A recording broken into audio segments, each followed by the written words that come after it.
Muy buenas tardes otra vez. Veíamos en Todos Somos Necesarios cómo la colaboración de los pasajeros de ese tren y la aportación generosa de los personajes interpretados por Alberto Closas y Folco Lucci logran salvar la vida del niño Andresito. También Lágrimas en la lluvia ha salvado en numerosas ocasiones la vida gracias a la colaboración y a las aportaciones generosas de nuestros espectadores, que semana tras semana nos brindan inspiración y consejo para próximos programas. Para facilitarles su colaboración hemos dispuesto una dirección de correo electrónico a la que pueden hacernos llegar sus propuestas y sugerencias. Hemos recibido muchos correos esta semana, Cárcava. Pues muchísimos correos como cada semana, Prada. Muchos de ellos nos felicitan afectuosísimamente por el programa que dedicamos hace un par de domingos a la vejez. Atentos correos como el de Sara Ruera y Carlos, Juan Manuel González, José María Tejedor, María Cobos, José María Lizárraga y muchos más, como José María Torres, quien solicita un programa en el que estudiemos la Gran Depresión del año 29. Precisamente a tenor del programa sobre la vejez, Sergio Varela nos cuenta lo mucho que disfrutó con la lucidez de uno de nuestros invitados, Alberto Ruiz de Galarreta. Asegura Sergio que le recordó muchísimo a su abuelo, al que cuidaron en casa y quien le instruyó con su gran acervo cultural y profunda religiosidad.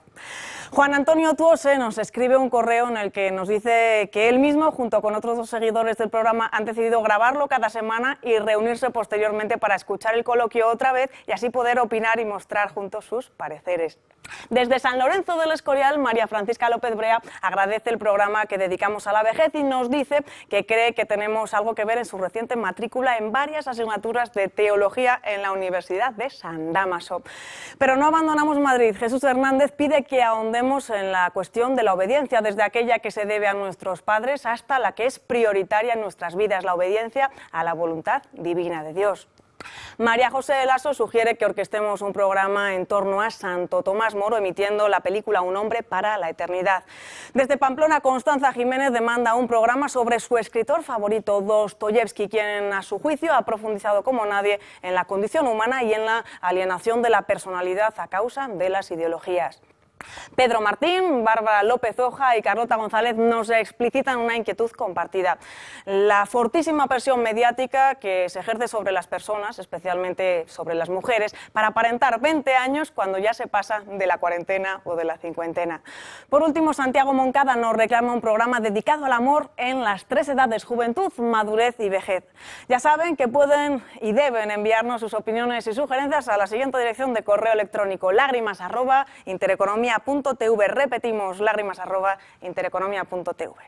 Y allí estaremos, María Cárcava y yo mismo, siempre dispuestos a atender sus peticiones en la medida de lo posible. Son muchos los seguidores de Lágrimas en la lluvia que nos reclaman la película Un hombre para la eternidad, que desgraciadamente no tenemos en nuestro catálogo.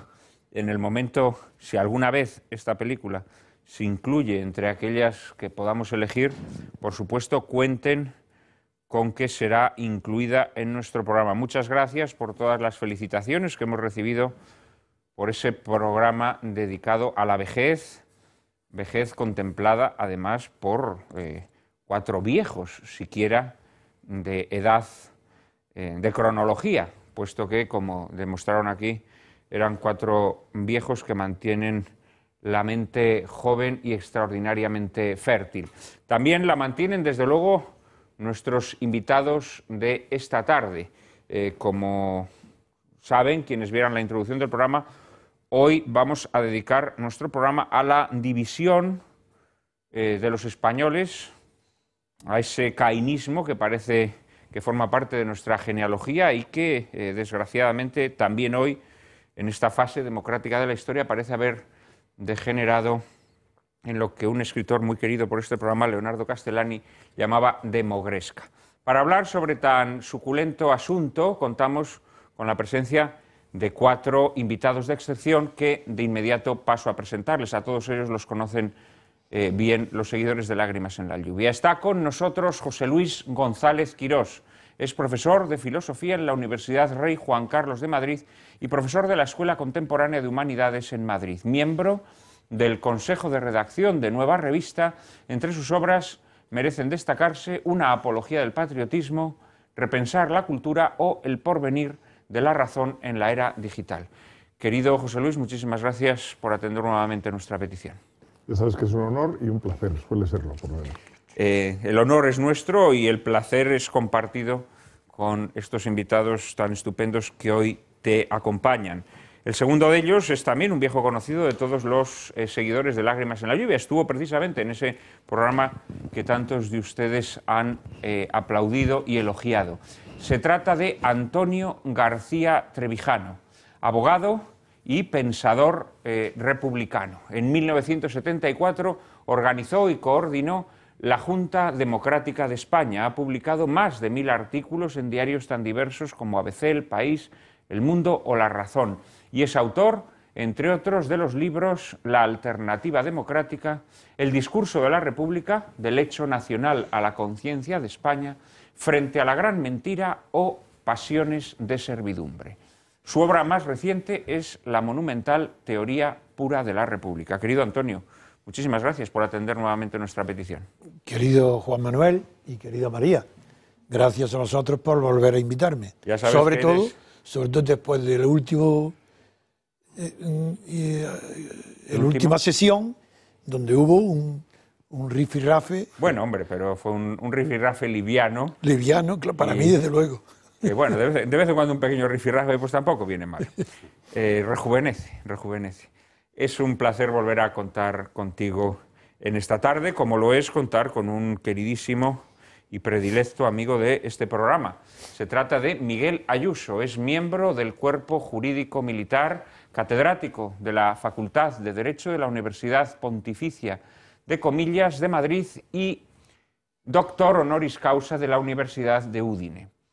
Presidente de la Unión Internacional de Juristas Católicos y del Consejo de Estudios Hispánicos Felipe II, es director de la benemérita revista Verbo. Es además autor de 20 libros, entre ellos La Constitución Cristiana de los Estados, La Política, Oficio del Alma o El Estado en su laberinto. Querido Miguel, muchísimas gracias por atender nuestra petición. Muchísimas gracias a vosotros, como siempre. Como siempre. Nunca nos fallas. Muchísimas gracias de corazón. Y por último, cierra nuestro cuarteto de esta tarde un querido amigo también de Lágrimas en la Lluvia. Se trata de Gonzalo Santonja. Es catedrático de Literatura Española en la Universidad Complutense y director del Instituto Castellano y Leonés de la Lengua. Premio Castilla y León de las Letras y Premio Nacional de Ensayo. Es un profundo conocedor de la vida intelectual española durante la Segunda República, la Guerra Civil, el exilio y el primer franquismo, como ha probado en títulos como De un ayer no tan lejano o Los signos de la noche. Es también autor de libros de temática taurina como Luces, sobre una época oscura, o el más reciente de todos ellos, Por los albores del toreo a pie. Querido Gonzalo, muchísimas gracias por tu presencia esta tarde. Estoy encantado de estar aquí, querido Juan Manuel. Este es uno de los pocos sitios, de las pocas causas donde se puede militar verdaderamente. Te lo agradecemos de corazón y además aprovechamos, ya que te hemos presentado en último lugar, para comenzar contigo nuestro coloquio. ¿Qué te ha parecido esta película de Nieves Conde que hemos visto? Todos somos necesarios. ¿Y qué te gustaría destacar de ella? A mí la película me ha gustado y me ha interesado.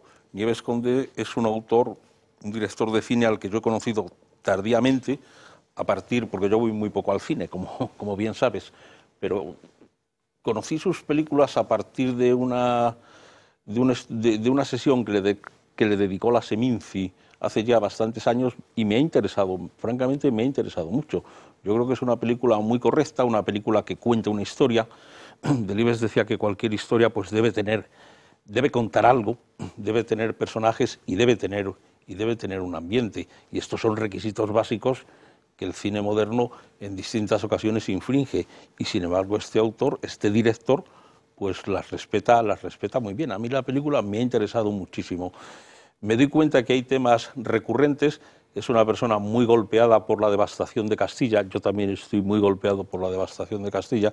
Es un director de cine a quien le gustan mucho los trenes, a quien le gusta mucho la nieve, y ahí yo creo que consigue escenas verdaderamente memorables. Luego es una película seria, es una película que hace un planteamiento crítico, difuso, difuso, me parece. Es decir, es esa crítica que el franquismo toleraba, una crítica que trata los temas generalmente, pero que nunca hace ningún planteamiento que vaya más allá de las respuestas individuales. Pero a mí la película ciertamente me ha interesado mucho. A veces la historia se adivina por dónde va a caminar, pero esto es lógico. Es decir, es una película hecha para multitudes, aspira a conectar con muchísima gente, y ese tipo de cine, pues naturalmente no quiere sorprender, quiere conectar, quiere anticiparse a lo que el espectador piensa que va a suceder. Es una técnica de coherencia de la película y de convivencia, de establecer una complicidad con el espectador, y yo creo francamente que es una película que se ve muy bien. A mí desde luego me ha gustado mucho.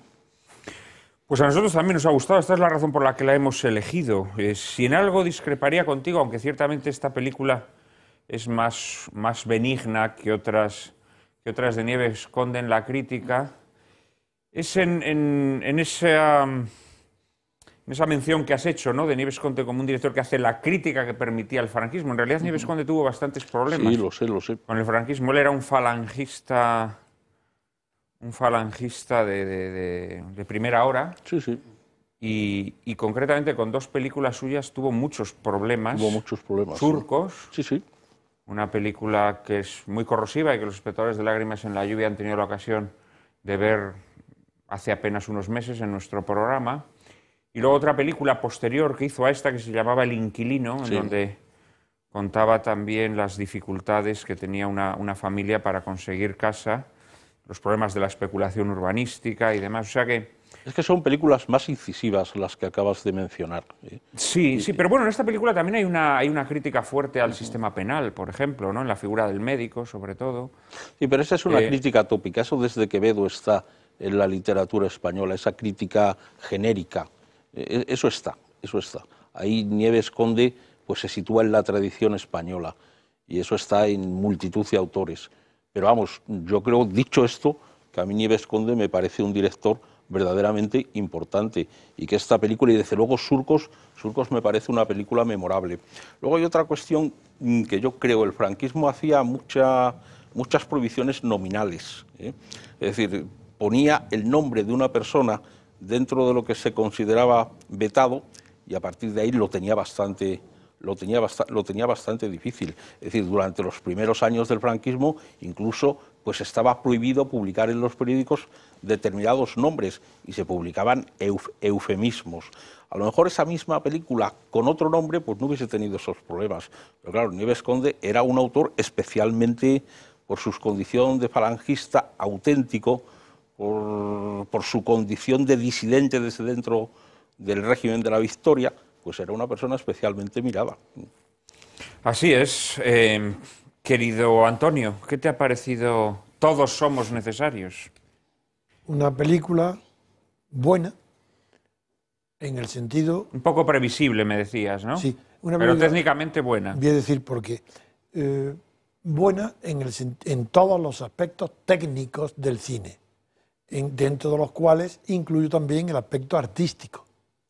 En cambio, el argumento me parece tópico, que aunque las masas esperan, porque todas las películas se hacen para masas, salvo cine de ensayo, aunque las esperan conocer el tema, se puede tratar siempre de una manera menos tópica, menos vulgar.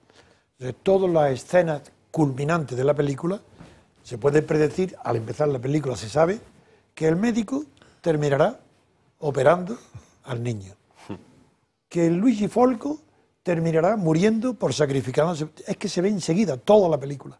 Entonces eso le quita interés, porque la película, como la novela, tiene que crear mundos donde entres en ellos creyendo por lo menos por primera vez. Y aquí no hay creación de un mundo, sino repetición de tópicos conocidos en distintos mundos creados por el cine y la novela. Digamos que entonces la salvas, aunque con porque es una con buena estos película. reparos, digamos. Es una buena película, pero no enseña nada. Lo que pasa es que son enmiendas a la totalidad, ¿no? ¿A ti te parece una película crítica con el franquismo o complaciente con el franquismo? Ni una cosa ni otra, neutra. Neutra. José Luis, ¿a ti qué te ha parecido Bueno, a mí realmente agradezco haberla visto, no la conocía y me ha parecido una película interesante. Quizá por una circunstancia personal que te comentaba antes, yo soy un enorme amante de los trenes y un gran admirador de las Mikado, que es esas dos locomotoras extraordinarias que salen ahí, ¿no? Y, bueno, la he visto 2 veces, vamos, es decir, que me ha gustado mucho por eso, ¿no? En cuanto a la película misma, yo creo que es mucho más interesante que buena. Es decir, a mí me parece que primero tiene el enorme valor de trasladarnos al año 56, a una España que yo creo que está bien retratada. Yo recuerdo de mi niñez escenas de los vagones de tercera exactamente calcadas. El paisano que está cantando una jota con la boina, el que está repartiendo la tortilla con los hijos y que va a trabajar a Vilés viniendo desde Cáceres o de Jaén, ¿no? Yo creo que eso es un retrato de una España real, que hoy en día nos resulta un poco llamativa, pero es que era muy distinta de la España que ahora podemos ver, ¿no? En ese sentido me parece que es una película incluso que se podría inscribir dentro de un cierto realismo, ¿no? Me parece que, digamos, desde el punto de vista del drama, desde de la historia que cuenta, de lo que quiere captar, nuestro interés y lo capta, yo no solo me fijaría en el hecho de la previsibilidad, que eso no es necesariamente un mal, ¿no? Yo creo que hay una cierta brusquedad, es decir, incluso en la interpretación. Las cosas que pasan, pero pasan de una manera un poco repentina, ¿no? Demasiado esquemática, ¿no? Pues el conflicto del matrimonio pues se adivina porque la mujer no le está esperando. Luego resulta que le está esperando en una esquina, se besan pero no se besan. Es todo como un poco precipitado, un poco brusco, ¿no? Un poco esquemático, ¿no? Pero bueno, pues no deja de tener el mérito de plantear digamos, un problema en último término de conciencia. Me parece que el verdadero protagonista de esa película es Alberto Closas, que es una película coral, el personaje que quizá tiene a su cargo, digamos, un papel dramático más interesante, es Closas, y yo creo que ahí se puede ver, en relación con lo que hablábamos, que me parece muy interesante sobre el franquismo, ahí me parece que se puede ver, digamos, una llamada a perdonar a los que te han hecho mal. Es decir, es una cierta llamada a la reconciliación. Entonces, de manera que me pilla bien que sea un franquista, como se decía, un falangista de la primera hora, ¿no? Es decir, lo que se dice en la película es que ese carácter arisco, dolido, vengativo, rencoroso del médico es insostenible. Y que aunque él realmente pues, lo lleva muy a fondo, porque llega un momento en que te cansas del médico. Personaje como no se deja llevar de los sentimientos más nobles, ¿no? Y cómo no renuncia a eso, pues al final renuncia. Al final, o sea que la reflexión, yo entiendo que la película, sí, bueno, caben muchas lecturas, ¿no? Pero la reflexión que hace es un poco la llamada a los personajes que tienen motivos para estar enfadados con la situación, estar enfadados con su destino, estar enfadados con su imagen social, con su papel, digamos, a que se dejen llevar de los buenos sentimientos, ¿no? Me parece que esa es el mensaje, por así decir, de la película, aunque no me guste la expresión muy tópica de la época de los cineclubs, ¿no? Del mensaje, ¿no? Y en ese sentido creo que no es una película crítica, al revés, es una película de alguna manera apologética, es decir, casi se podría decir que, digamos, todos somos necesarios, también es una manera de decir, en el fondo todos somos buenos, porque realmente es que ahí al final todo el mundo es buenísimo.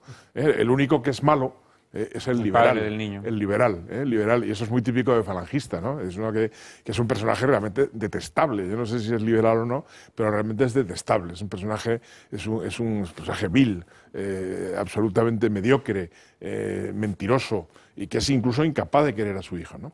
Entonces no veo ningún atisbo crítico. Me parece que es una película que está muy en consonancia con lo que la España oficial, la moral, digamos, y la política de la España oficial de los años 50, finales de los 50, preconizaba, y ya digo que lo que más me interesa es el carácter histórico que tiene, ¿no? Ver esos campos que ahora ya casi no puedes ver esas gentes que ya tampoco existen, ver esa cárcel que es casi, realmente más que una cárcel, yo no sé si sería una cárcel o no lo que sale en la película, pero realmente hoy casi lo consideremos un hotel de 5 estrellas. Es una cárcel, por ejemplo, sin apenas barreras, ¿no?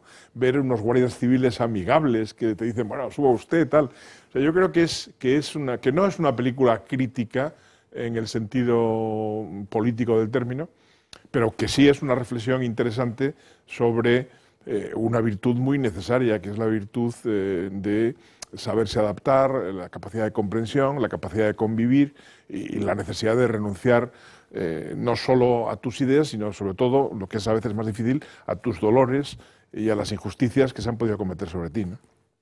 Bueno, luego está el tema que al parecer fue el motor de la película, ¿no? Que es el tema de la inserción de los presos, ¿no? De las personas que han cumplido una condena, su reinserción luego social, ¿no? Al parecer este fue en principio el tema que impulsa la película, ¿no? Nieves Conde tenía una gran inquietud social por estas cuestiones. Miguel, cerramos esta primera ronda contigo. ¿Qué te ha parecido Todos somos necesarios? Yo comparto la mayor parte de las cosas que se han dicho, por no decir todas, porque aunque en parte puedan ser contradictorias, en una lectura de una obra como esta, en realidad ni siquiera lo son. A mí la película me ha entretenido, he pasado un rato, celebro haberla visto. Me parece un poco decepcionante. Yo en este punto estaría más bien con Antonio García Trevijano. Tiene un inicio formidable, tiene un inicio que hace esperar más de lo que me parece que ocurre luego. Desde algún sentido está truncada. Ese inicio, en eso que yo no diría un hotel de 5 estrellas, sino que diría más bien un colegio mayor. Convento. O algo conventual, verdaderamente digno, Sí. donde salen marcando el paso, ¿verdad? No, es algo verdaderamente de otra época. El inicio, la caminata por la nieve, el cántico inicial, la llegada a la estación. Y luego en el tren todo es demasiado previsible. Pero a mí me ha interesado pese a todo. Y quizá me ha interesado porque más allá de lo que cuenta, yo he procurado ver, todo esto es una lectura personal de lo que cuenta, y es una interpretación, por tanto.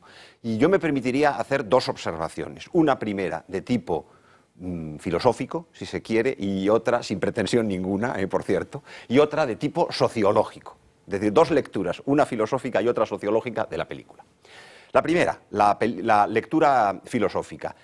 Lo ha dicho María, me parece recordar al inicio, ha utilizado la palabra existencial. Yo creo que efectivamente en la película está teñida, está marcada por algo de lo que es la filosofía existencialista que estaba en boga a la sazón.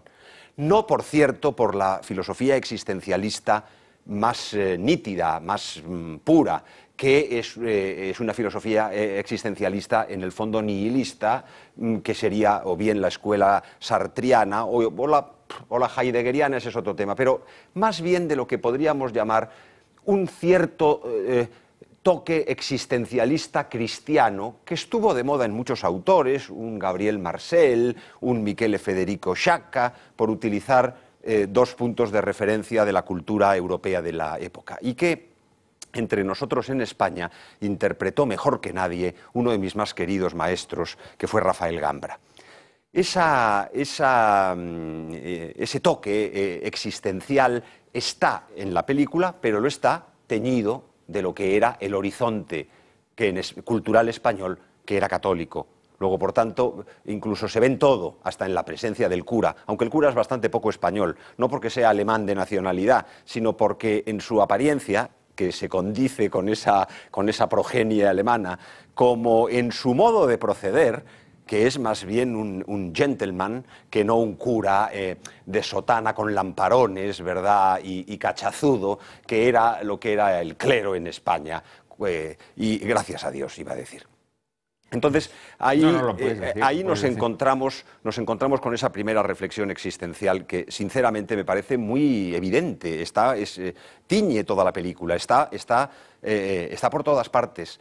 Y me parece que tiene su interés para registrar lo que es una época, poniendo la película en su época histórica. Esta es la primera reflexión que se me suscita. La segunda, bueno, y aquí se podrían decir muchas cosas. El que todos somos necesarios, en realidad, es esta idea de que para salir de esa cárcel que no nos va a abandonar, porque lo dicen los reclusos, la cárcel siempre nos acompañará como el olor de la prisión lo seguimos llevando con nosotros y es como si lo expandiéramos y por tanto la gente nos huyera porque huele eso, ¿no?